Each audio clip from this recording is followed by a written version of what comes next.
Green Dreamer is an independent podcast supported directly by listeners like you, and this is what allows us to critically and honestly cover anything and everything, and also explore narratives often sidelined by mainstream outlets. So if you're learning from or inspired by the show, we are counting on your support starting at just a tip of $2 a month at patreon.com/greendreamer. We're not going to put up a paywall though, so if you can't afford to give anything right now, please just take good care and enjoy the show. And if you've already contributed, share the show with friends and written us a review. This all helps so much and we're so grateful. Thank you. In light of wildfire season starting again here in California, where I'm speaking from, I wanted to reshare this conversation with Stephen Pine, who has written Fire Ecologies for America, Australia, Canada, and Europe, including Russia. Together, we explore what the pyro scene is and a brief history of fire ecology in the Americas, why we need to tell a new narrative around fire, how colonial conservation disrupted the regenerative cultural burning practices of Native Americans, and more. So here is our original conversation, beginning with Steve's inspiration to focus on fire ecology. I grew up, in a suburb. The only experience with fire was birthday candles when we went camping to have a campfire. But then a few days after I graduated from high school, 18 years old, I got a job at Grand Canyon National Park as a laborer. And I was signing my papers, and they had a notice that one of the guys on the North Rim fire crew couldn't come, and they were anxious to fill the position. So they asked me, would I like to be a firefighter? And I said, sure. And they flew me over, and it was a real moment of biographical wind shear. Totally different world. No idea what I was getting into. It changed my life. I returned for 15 seasons, all the way through college, all the way through graduate school, and beyond. And then finally, it took about 10 years. There were two totally different lives. I had one life at the North Rim, and we were remarkably isolated. I mean, we had no newspapers, no phones, no personal phones, very poor radio reception, no television, certainly no internet. And it was great. Well, I'm really excited for this discussion because we've talked about wildfires before on the show, but not with the same historical angle that you've taken. So I'm wondering if you can take us back to lay the grounds for us in sharing how our human ancestors likely first came upon fire and established a relationship with it in a way that no other living creature on Earth has. And what was the significance of that interrelation for us? Wow, that's a great question. And it's one that's maybe impossible to answer because we don't have the evidence, not preserved directly, but indirectly we have a lot. They certainly nobody invented fire. Fire is simply in the world. Earth is a uniquely fire planet. It's had fire as long as it's had terrestrial vegetation. We have fossil charcoal, 420 million years old. So it would have been all around. And in places like the African savannas, you would have had regular wet, dry seasons, which is perfect for fire. And there would have been lots of lightning to start fires. And our ancestors would have grown up in a world that burned. And they would have, at some point, they were able to capture fire and, in a sense, domesticate it, using it for cooking. That very likely is what gave us small guts and big heads. We got extra caloric content out of cooked food. And then we went to the top of the food chain because we learned to cook landscapes. And now we've become a geologic force because we've begun to cook the planet. So we took something that was really basic to us and in some ways it's become coded into our genome. I mean, there were several hominins who could manipulate fire at one time, and now there's just one. We're it. We have a species monopoly. It's our ecological signature. So we're a uniquely fire creature. So for me, the intellectual interest behind what I do is that I'm studying how a uniquely fire creature has interacted with a uniquely fire planet. And that's a great marker of what humans have done. Our dominant narratives today on fire mostly lead people to associate fire with fear and destruction. Do you think we've misunderstood the role of fire in our ecology? And what then was the historical role of fire in actually supporting the regeneration of healthy ecosystems and landscapes across the globe? Well, people, as I say, picked up fire from nature. So nature, I mean, not every place in the same way, but nature accommodated fire and had grown accustomed to it, and in some ways suffered if fire didn't come in the same way it was used to coming. And in some ways, it's like plants, animals, habitats were adapted to fire in the same way that they were adapted to rain. And it's not just how much rain comes, it's the pattern of rain. So it was out there, and we could learn. Certainly, if you lived in a fire environment, as they did, they would have learned what grew up after fire, and then you could begin, in a sense, cooking the landscape to encourage those things. And fire is a great renewer. It's a great recycler. It interacts with things, and if you want animals in grasslands, you can bait traps. You can drive. Well, there's a certain amount you can do by driving animals with fire, but more effective is to entice them into freshly burned areas. That's where they'll all congregate. Mm. So you would have learned that, and you can begin moving herds of animals around by your burning practices. It encourages lots of berries and fruits. There are all kinds of things that grow in fire environments, and people would have favored them and promoted them because our fire power was a source of our survival. So that's simple economies where you can control the starting of fire. You can decide when and where fire starts. But then when we go into an agricultural setting, you can begin controlling the fuels, the stuff that burns. You can grow stuff. You can slash it down and dry it out. You can drain wetlands. You can do all kinds of things to make more stuff available to burn. And then, emulating nature again, you can plant stuff that will grow in the ash.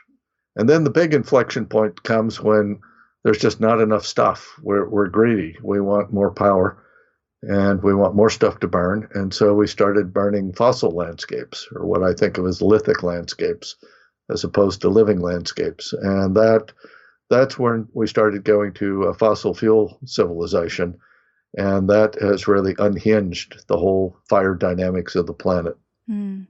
So what you just mentioned is really what you call us going from an era of natural fire to anthropogenic fire to industrial fire, correct? That's true. And the anthropogenic fire, in some ways, I mean, it's a tame fire. And in some ways, it's a biotechnology. It depends on, fire depends on the living landscape. It supplies the oxygen. It supplies the fuels. I think fire in many ways may be the model for domestication. I mean, we built a domus. We built a home, a shelter to protect the fire, to keep it going. So do you think fire domesticated us? That's a great question. In the very beginning? In some ways it does. That's a very perceptive observation because much of the language, at least in English, that we have for talking about fire, taking care of fire, is very much the same as taking care of children. We tend it, we birth it, we feed it, we train it. Fire requires constant attention. So there's a relationship. It's not just a tool that you pick up. It's something you have to take care of. It's different than, say, a stone axe or a scraper. So you do create a relationship with fire. That sounds bizarre, but when you think about it, it actually works out pretty well. And we kind of made a mutual assistance pact. I mean, we gave fire much wider range to operate in. Lots of places it would never burn on their own, burn with our assistance. And we changed the patterns of fire on the landscape. And we've taken fire to Antarctica and Greenland. We've taken fire to the moon. We've gone off planet on fire. Mm. At the same time, fire has made us powerful, really powerful, and in some ways too powerful. because all of these earlier fires in living landscapes all came with ecological boundaries.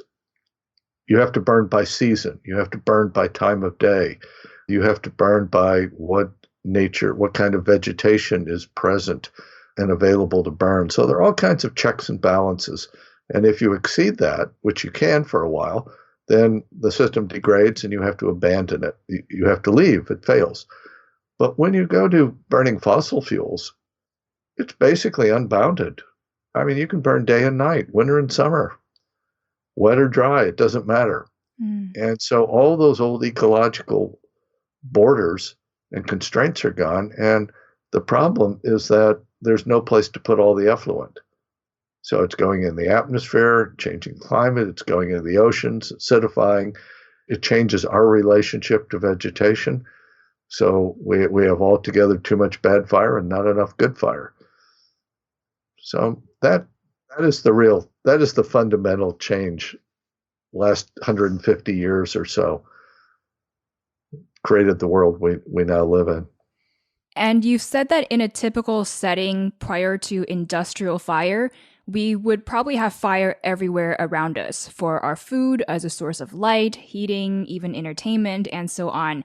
But today, most of our indoor spaces that a lot of us spend most of our time in are sprayed with fire-resistant chemicals, equipped with these sprinklers and smoke detectors, and we don't necessarily see or feel any fire around us. But I'm wondering if that's really an illusion because the combustion just comes in a different form. That's exactly right. And in a way, we think, well, fire is gone, but fire, the threat of fire, the possibility of fire, shapes that interior landscape. I mean, we have special exits and we have building codes and material codes and the design of things. All of it for fire. Fire is forcing us to live in certain ways. And then we don't see the fires in our machinery, but it's there. We don't see the fire in many of our power plants that is providing the electricity, so that instead of candles and torches, we have electric bulbs. We don't gather around a hearth anymore. We have a home entertainment center, which is powered by electricity. So it's more removed ways, a kind of sublimated way.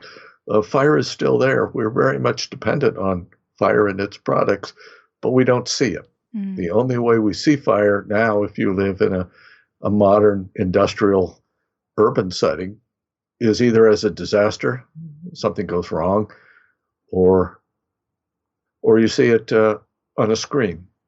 It's a virtual experience, but we don't really have that kind of intimate experience that we had sitting around a fire. And people, certainly my experience is, people get very mellow around a fire, and they tell stories. And there's a lot of research that in hunting and gathering societies, for example, and others, that's where a lot of the culture is created at night. People sitting around the fire and telling myths, explaining experiences, just engaging. It's a great, we think of it now as a threat, but for most of our existence, it has been our great friend. Now we've made it an enemy. I know part of your work centers on the comparisons between the history of fire in Australia versus America. So what is important for us to know about that? Well, in some ways, the histories are similar in that there's a long period pre-European where people used fire very widely for hunting, foraging. It's even associated with fishing. They carried it in their boats and used it at night to attract fish for spearing. They used it for agriculture.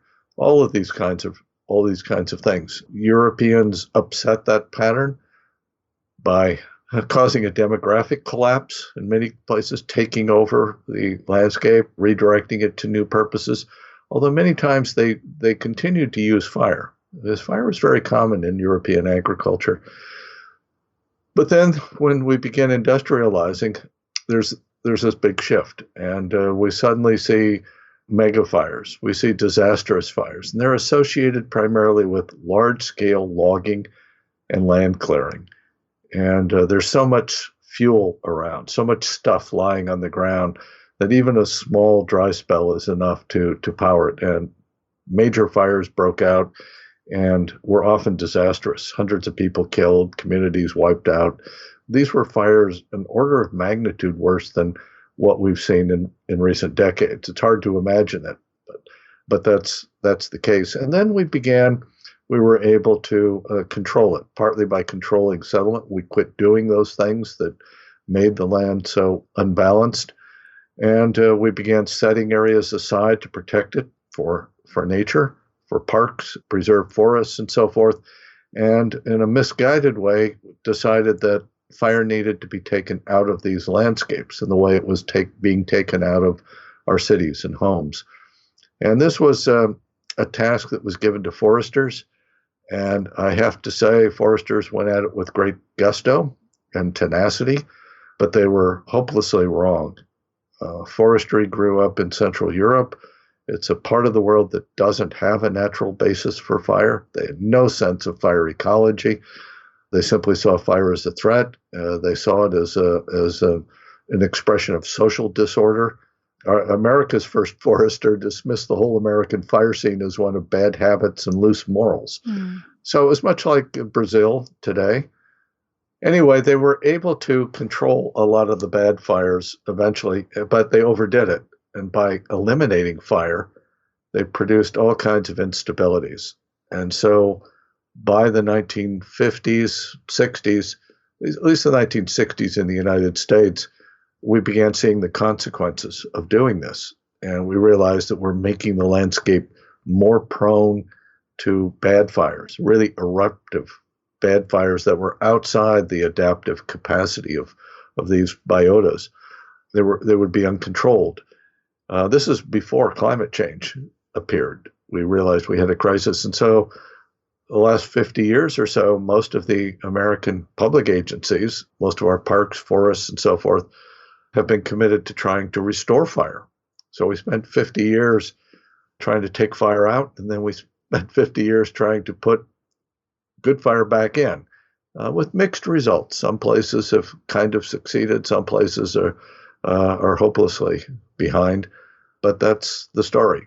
In the meantime, thanks to our continued use of fossil fuels, climate change, other kinds of pathologies that go back to the kind of economy and world we've created, like a lot of invasive grasses and so forth, we're continuing to unhinge the scene in ways that actually make it more difficult to put fire back in.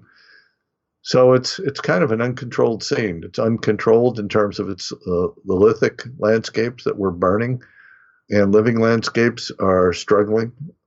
So what my particular goal has been, my task as a fire historian has been to try to trace out and understand how this happened, and why it happened, and what the consequences have been. And why does fire look the way it does in the world today? Why do we have too much bad fire, too little good fire, and too much combustion? The wound in me picked out the knife in you. Shadows find where shadows meet, like shadows do. The edge that lacerates all lovely things and perforates the loftiest of dreams before they get a chance at coming. So you mentioned earlier on the environmental conservation efforts rooted in colonialism that removed indigenous peoples from the landscape a lot of times. This sort of led to the coming in of the bad types of fires that are too eruptive because they might accumulate over longer durations of time and then suddenly just erupt because there's a lot more combustible material that's there. So I'm wondering if this also goes to show how important it is to work with indigenous communities in crafting our plan for regenerative earth stewardship and conservation going forward. Well, there's certainly a lot of empirical knowledge for hundreds, in many cases thousands, and parts of Australia, tens of thousands of years, which was wiped out initially. And there was a certain kind of hubris and arrogance that modern science would replace all of this traditional knowledge, and it couldn't, it didn't. And in the case of forestry, it was just plain wrong with regard to fire. So there's certainly a lot efforts to sort of recapture indigenous knowledge, but we also, it's not just in the colonial setting. I mean, European elites really disliked fire, and they regarded fire as a stigma of primitivism. If you used fire in landscape, you were primitive. And if you found an alternative to fire, you were rational, you were scientific. So they condemned their own peasants. I mean, most of the agricultural peoples of Europe and pastoral peoples of Europe were also condemned by the elites for their use of fire. So, and then it was extended, of course, to the colonial situations, but it was already being applied in Europe. Mm. It's quite astonishing how this happened, and that's because the part of Europe that became especially important in colonial and industrial and scientific terms beginning in the 18th and 19th century was Northern Europe, which is one of these strange parts of the planet that doesn't have a natural fire setting. And they took that as norm. Of course, they are the way it's supposed to be, and everybody else is wrong. And 98% of the planet is not that way. So they were deeply wrong. And we've paid a heavy price, and the landscape has paid a heavy price for the loss of that knowledge. But we've been trying to recover it. Certainly major efforts underway in Australia. There's some in California, some in the northern right. There are a number of places in the United States and elsewhere where indigenous knowledge is trying to be recovered, but it's not simply that it can be resuscitated. It has to be adapted to the conditions that exist now. But there are many things we can learn from how did these people do so much burning on the landscape and have a better world than what we're doing. Mm. And they didn't burn the way we do. We're trying to restore fire, but the way we're trying to restore fire is not the way they did it, and we can't get it done at scale in most places. So we have to rethink. And there may be some technological tools to help, but basically we have to rethink how we actually put fire back in. In some ways, once you've taken it out, it's like trying to reinstate a lost species. You have to have a habitat that can support it, because fire will just synthesize its surroundings, whatever is out there. And if you have messed up landscapes, you can get messed up fires. So at this point, how do we know if wildfires are so-called natural to an ecosystem where they can actually be regenerative for the landscape versus the ones that we've essentially brought about due to how we've used and managed fire and changed the landscape? So as we look at our globe, what sorts of ecosystems have traditionally required the role of fire to aid their health and which ones historically didn't, which means that we might be able to attribute them to climate change and human activity? Or at this point, is it all kind of mixed in together? Well, they're all kind of mixed in. So many things are changing so much, but it's pretty easy once you begin studying it to realize what systems require fire to regenerate, but also to protect against encroachment by other species. I'm thinking of primarily grasslands, say the tall grass prairie in the United States, the Sauerfeld in Africa, many of the great grasslands in Australia and so forth. If you don't burn these, they, within a few years, can be overrun by woody plants. They're no longer grasslands. So you have to burn them in a regular way. And if you quit, they go to woods and forest. So that's fairly simple. What we think of as montane forests, a lot of pine species are subject to very frequent surface fires, maybe as often as every other year or 3 years, maybe up to 5 or 8 years at least, maybe more frequently. So pretty frequent surface, and it's sort of a surface sweeping of the needles and branches that have fallen down from the tree, burning up stuff before it gets stockpiled too large, keeping, the needles are acidic. The fire will turn the soil to a more basic chemistry, so that can promote grasses and forbs, and that in turn invites insects and browsing animals and all kinds of other things. And we've seen these areas as if you quit that cycle of fire, frequent surface fire, everything else dies out. It's just paved in pine needles and woody plants, and nothing can grow, so everything leaves. The biodiversity plummets. At the same time, by allowing this to build up and perhaps younger trees coming in thick clumps, now that they're not being flushed and thinned by fire, allows more intense fires that can now kill trees that otherwise are perfectly well adapted to surface fires.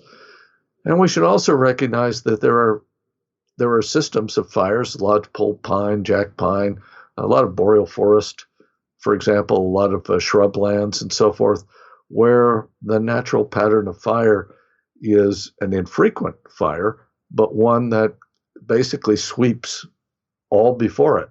It burns through the canopy. If it's in shrubs, it may burn it down to the soil.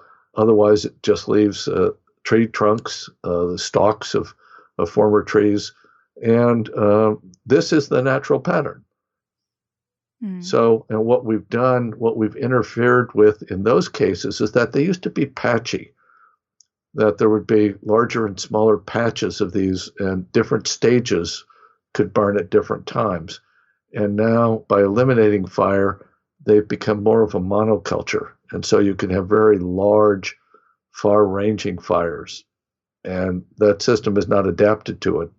It needs the patches, the mixtures of landscapes to accommodate the variety of plants and animals. So whenever these wildfires break out in different parts of the world, there's always a lot of news around it. And I think it's easy for people to jump to the conclusion that, that shouldn't be there. It's going to destroy the ecosystem, and feel really heartbroken by seeing all these pictures of dramatic wildfires everywhere. So would you say that the point isn't to conclude that there shouldn't be fire in that landscape, but rather that we have to take implications from what's happening in terms of these fires breaking out in uncontrollable manners that are very eruptive and in very large swaths of land? I think that's what we're seeing is a shift, and partly this is the result of past land use and fire practices, but also climate change. And we're seeing a pattern of larger, more severe fires than we've had in the past. Not that they've never occurred in the past, but now they're at a bigger scale. And the intensity is greater. The severity of the damages can be greater. We're seeing that. We're also seeing fire being used for other projects that are not really fire related. It's not really a fire problem.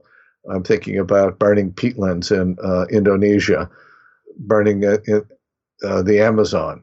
These are fire is seen as a destructive force. Well, the destructive force is the land clearing, the draining, the conversion of this land, and they're just using fire as a catalyst. So it is not a fire problem in the same way that managing fire in, say, a national park or a wildland, a fire-adapted wildland would be.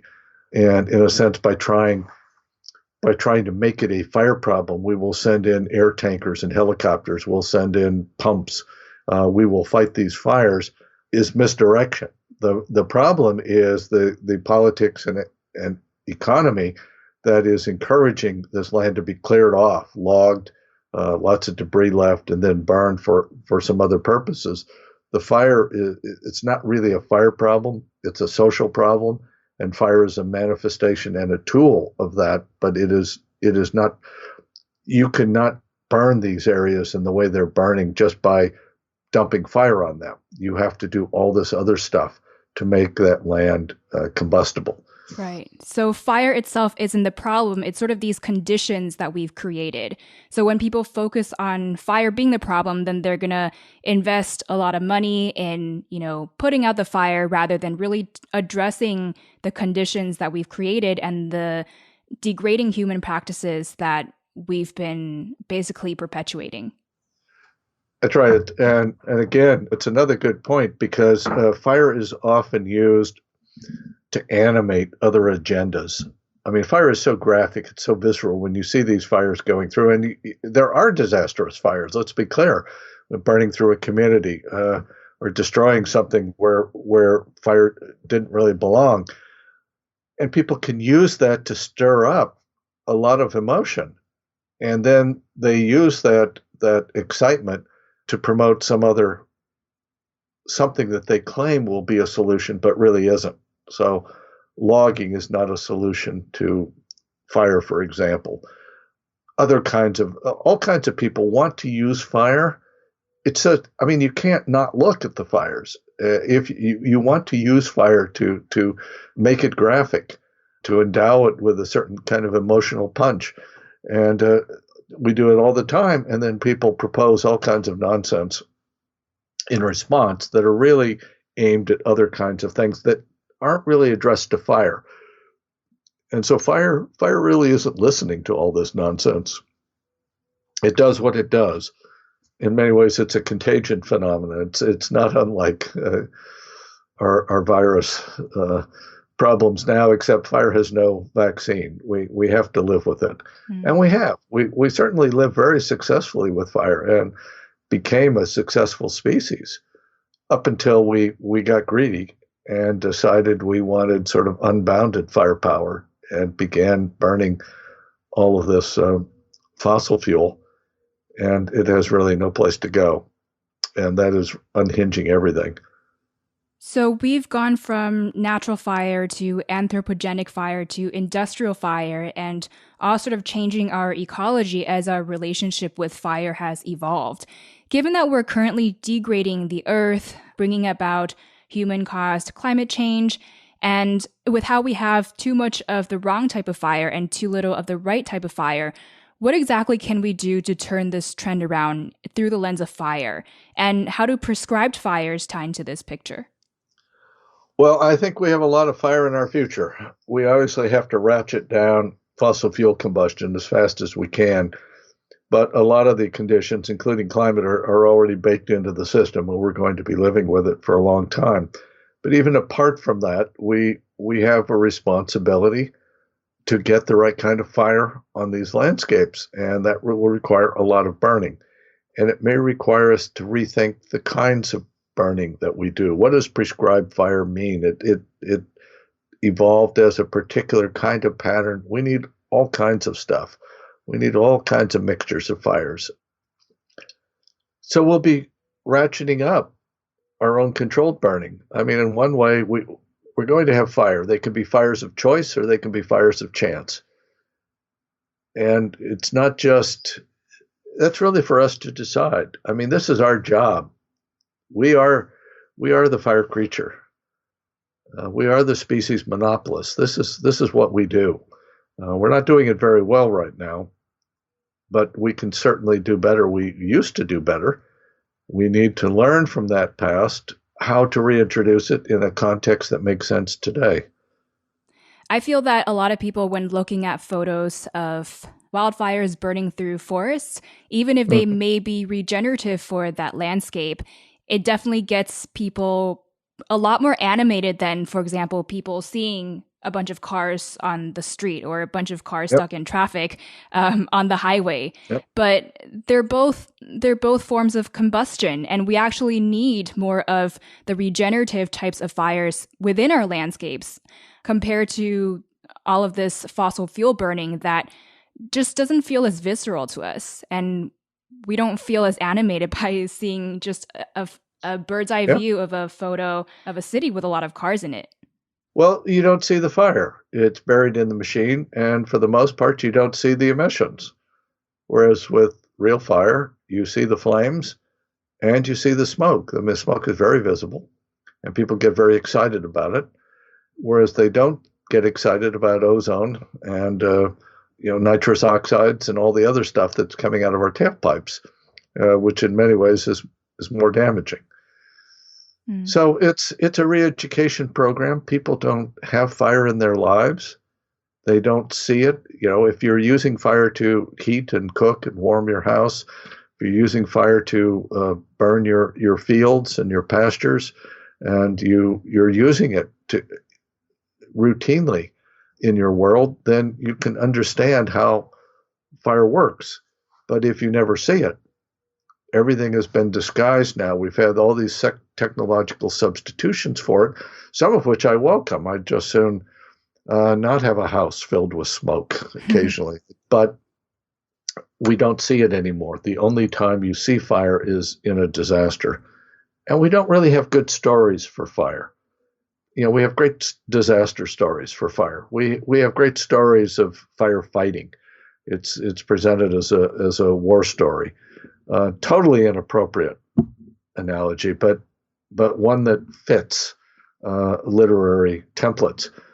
We don't really have dramatic, interesting, engaging stories about restoring fire. It's harder to do. I can't imagine a Hollywood movie.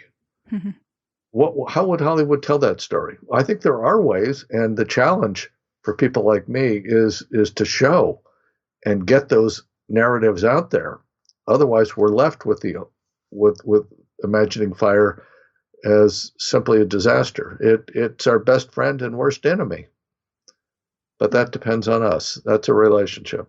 Right. It's kind of like how water we know is essential to life and typically is portrayed in a positive manner. But of course, people can also drown and, there might be floods and things like that. But you're really right in saying that for fire, we don't have any of those positive narratives of how fire might have been beneficial to our evolution and to our natural landscapes. They're just not as prevalent in the dominant narratives. So this pact that we've made with fire, you've said that whether the alliance is a mutual assistance pact or a Faustian bargain may be the question of our time. Do you think that at this point we have the great capacity to steer our fate to make it so that our relationship with fire were mutually beneficial and that won't lead to our collective demise in unhinging the planet? And what do you think fire would want us to learn from our history to be able to truly establish a positive form of reciprocity with it? That's a good questions again. I mean, I have to believe that we have the capacity to reverse our course. We created the problem. We can begin unwinding it.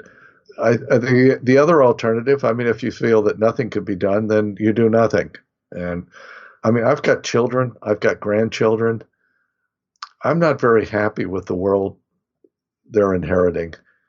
And I approach this problem from fire. I think that, it's not the only thing out there, but it turns out to be pretty fundamental to what's going on. And I would like to think that I can make a change with it. I have to believe that, or I'd give up.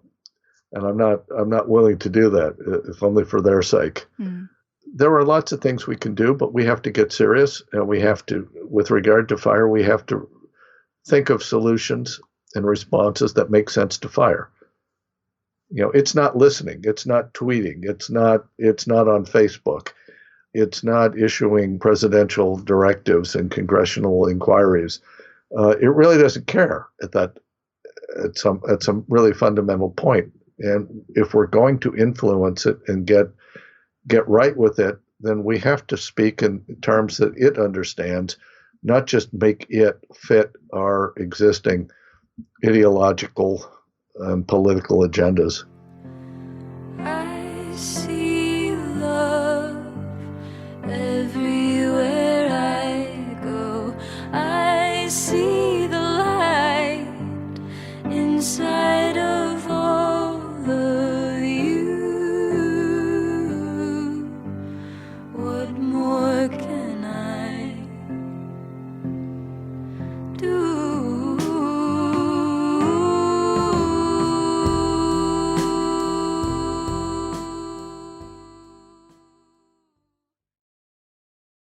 What is an uplifting social media account or publication you follow, or a book that's been really profound for you?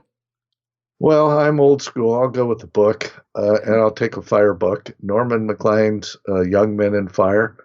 was a meditation on a fire, 1949, that burned over a crew of smoke jumpers. And it's a very moving book on many counts, a rather profound one. But it's also one that brought fire into the culture in a new way. And that turns out to be very hard to do. What do you tell yourself to stay motivated and inspired? I have to do something, and we all have different gifts. And my gift is for writing and researching the history of fire and humanity. And I have to believe that it will make a difference. And so I keep at it. What makes you most hopeful for our planet at the moment? Well, there's an old saying that science advances one death at a time. And the most hopeful thing is that a younger generation is growing up without a lot of the idiotic fights and quarrels that have afflicted my generation and those really before and after me. And I'm hoping that they will be left enough of the planet that they can begin doing the reforms that I'm afraid the older generation is not going to be able to do. Well, we are wrapping up here, but Green Dreamer, if you want to learn more from Steve and check out his books, you can head to www.stephenpine.com, and his Twitter account is @StephenJPine. And he also uses the hashtag Pyrocene, so in case you want to connect with him, definitely be sure to find him on Twitter. Stephen, really fascinating discussion here. Thank you so much for offering us a review of our history through the lens of fire. What final words of wisdom do you have for us as Green Dreamers? Well, good fire made us, bad fire may unmake us. But, however it turns out, I'll bet that we tell the story around a fire. Green Dreamer, we've come full circle here. If our show has moved you, we'd love to get your direct support at patreon.com/greendreamer. Today's intermission song feature is Only the Truth by Johanna Warren. Our audio producer is Scott Donnell, and I'm your host, Kamea Shane. Thank you so much for tuning in, and I will catch you in the next episode.